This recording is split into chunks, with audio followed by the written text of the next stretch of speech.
Professor Blackburn, what is the current situation with regard to refrigeration machines and processes in the context of biosamples? Well, I think the technologies exist to greatly improve the stability and reliability of how we collect biosamples in a way that can immediately put them in a situation where they're stably storing the sample. And what we worry about as one collects biosamples is if the samples are left waiting, if they're left warm, if they're not immediately treated to be frozen or in other ways preserved, you lose a lot of the biological integrity and hence the information that can be extracted from molecular markers, genomic, epigenomic, other kinds of markers, metabolic markers. All of those molecules are dynamic. They'll change if the sample is not stored very quickly and reliably straight from the human being. So what is your suggestion with regard to improving integrity and reproducibility? Well, I think communicating, first of all, that there is a problem.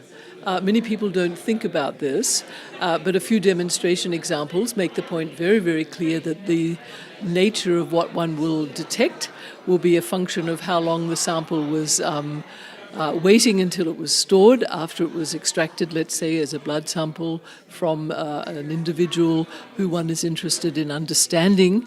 And so just examples, education is one thing, and then setting up structures where there are best practices or having people agree to put samples into centralized biobanks where they know they don't have to recreate all of the system themselves but can partner with places that do such biobanking very effectively. And that means reaching out into the community of physicians, surgeons and so forth in the case of patient samples, and reaching out into the community in the case of healthy individuals who we're also very interested in, and understanding how one could get information that will be both biologically preserved and then also properly stewarded, properly analyzed.